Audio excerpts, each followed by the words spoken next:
पूजा Wilayat advocate और आप देख रहे हैं मेरा YouTube channel the legal exams. आज के इस लेक्चर में हम लोग 10 डिफरेंट टाइप्स ऑफ विटनेसेस को डिस्कस करेंगे जो कि एलएलबी, जुडिशरी और बाकी जितने भी कम्पिटिटिव एग्जाम्स हैं उनके पॉइंट ऑफ व्यू से बहुत इंपॉर्टेंट टॉपिक है। तो इसमें हम लोग marginal witness, chance witness, interested witness और भी कई सारी इसकी टाइप्स को डिस्कस करेंगे। अब सबसे जो फर्स्ट टाइप है वो नेचुरल विटनेस है। Natural witness is a witness whose presence at the spot is beyond any shadow of doubt. तो ये ऐसा विटनेस होता है जिसकी मौके पे मौजूदगी या फिर जो प्लेस ऑफ अकरेंस है उस प्लेस पे इसका प्रेजेंट होना एक नेचुरल सी बात होती है। फॉर एग्जांपल एक पर्सन है, वो अपने घर पे है और उसके घर के बाहर दो लोग जो है वो झगड़ा कर रहे हैं और वो झगड़े की आवाज़ सुन के बाहर आता है और उसके सामने वो दोनों लोग जो झगड़ा कर रहे हैं उसमें से एक बंदा जो है वो दूसरे की टांग तोड़ देता है। अब यहाँ पे ये पर्सन जब कोर्ट में जाके एविडेंस देगा तो कोर्ट जब इससे पूछेगी कि जो प्लेस ऑफ अकरेंस है उस पे तुम कैसे पहुँचे या फिर वहाँ पे तुम क्या कर रहे थे, तो ये जो विटनेस है ये इसको हम लोग नेचुरल विटनेस कहेंगे क्योंकि इस विटनेस का घर ही उधर है, इसका वहाँ पे प्लेस ऑफ अकरेंस पे मौजूद होना एक नेचुरल सी बात है। अब आगे चांस विटनेस आ जाता है, whose presence at the spot was by chance. तो ये ऐसा विटनेस होता है जो क्राइम सीन पे, जो प्लेस ऑफ अकरेंस पे पहले से मौजूद नहीं होता, वो बाय चांस वहाँ पे प्लेस ऑफ अकरेंस पे आ जाता है। फॉर एग्जांपल दो लोग झगड़ा कर रहे हैं और वहाँ से एक बाइक वाला गुजर रहा है और बाइक वाला देखता है कि जो एक बंदा है दूसरे की उसने टांग तोड़ दी है। तो वहाँ पे ये जो विटनेस होगा इस विटनेस को जो है वो चांस विटनेस कहेंगे क्योंकि ये पहले से वहाँ पे मौजूद नहीं था, बाय चांस इसने वो सारा जो अकरेंस है वो देखी है, तो इसलिए इसको चांस विटनेस कहेंगे।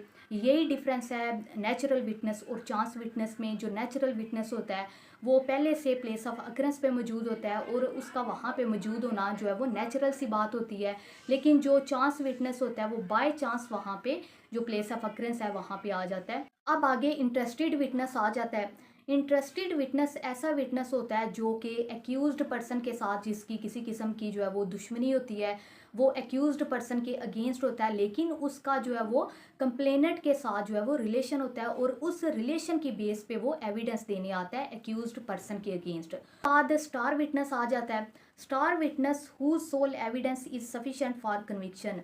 तो स्टार विटनेस की एविडेंस इतनी जो है वो पावरफुल होती है, इतनी जो है वो तगड़ी होती है कि उस अकेले की एविडेंस जो है वो एक्यूज्ड पर्सन को सज़ा दिलवाने के लिए, उसको कन्विक्ट करवाने के लिए जो है वो सफिशेंट होती है।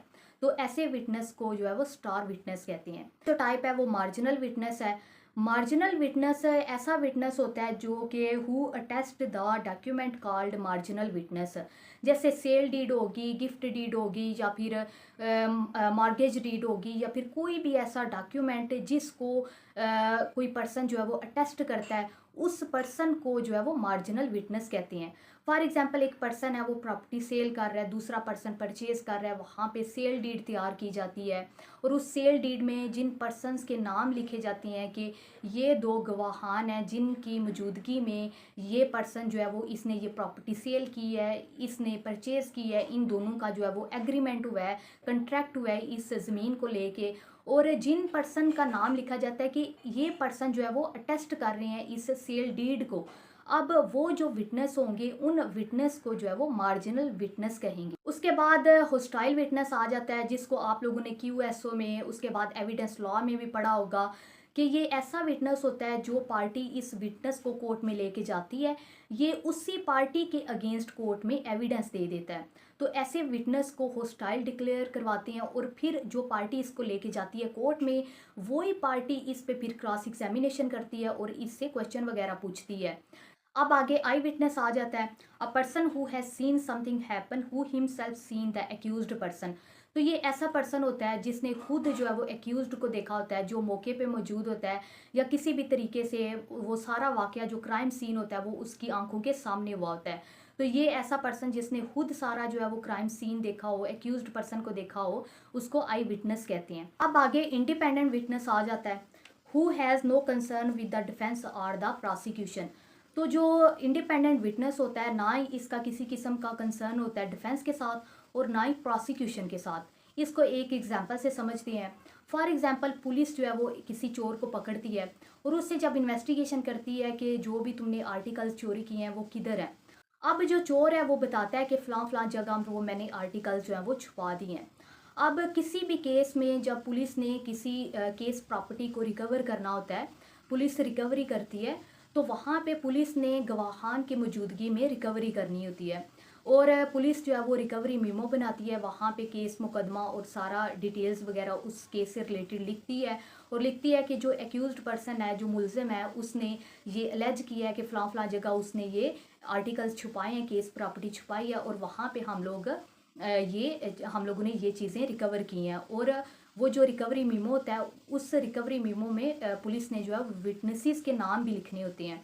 अब फॉर एग्जांपल जैसे मैंने पहले बताया कि चोर जब बताता है कि फ़लाँ जगह मैंने आर्टिकल्स छुपाए हैं और पुलिस वहाँ पे मौके पे पहुँचती है और वहाँ पे जाके जिस भी जगह पे उसने छुपाए हैं, इर्द गिर्द के लोग अगर जमा हो जाते हैं और उन्हीं लोगों में से 2 लोगों के नाम पुलिस जो है वो एज अ विटनेस लिखती है और वहाँ से जो भी उसने आर्टिकल्स चोरी किए हैं और छुपाए हैं, वहाँ से वो आर्टिकल्स रिकवर करती है। तो जिन विटनेसेस के नाम पुलिस ने यहाँ पे लिखे हैं, उन विटनेसेस को हम लोग इंडिपेंडेंट विटनेस कहेंगे, क्योंकि उन विटनेसेस का ना ही किसी किस्म का कंसर्न है प्रोसिक्यूशन के साथ और ना ही एक्यूज्ड पर्सन के साथ। बाद फॉर्मल विटनेस आ जाता है। Formal witness is the witness who is produced by the government. तो ऐसा विटनेस जिसको गवर्नमेंट जो है वो प्रोड्यूस करती है, इसको हम लोग कोर्ट विटनेस भी कहते हैं। फॉर एग्जांपल जैसे जो आईओ है, जो इन्वेस्टिगेटिंग ऑफिसर होता है, वो जब कोर्ट में जाके एविडेंस देता है कि उसने जो भी इन्वेस्टिगेशन की है, जो भी रिकवरीज की हैं, उन सारी चीज़ों से रिलेटेड जब कोर्ट में जाके एविडेंस देता है, तो उसको हम लोग फॉर्मल विटनेस या फिर कोर्ट विटनेस कहते हैं। उसके बाद प्राइवेट विटनेस आ जाता है। Private witness is the witness who is produced by the party.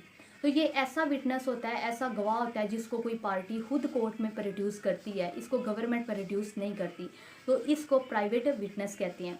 उसके बाद आगे चाइल्ड विटनेस आ जाता है, who is not attend the age of puberty. तो ऐसा विटनेस जिसकी एज 18 साल से कम होगी, उसको हम लोग चाइल्ड विटनेस कहेंगे। अब जो अगली टाइप है वो वाज टक्कर गवाह है।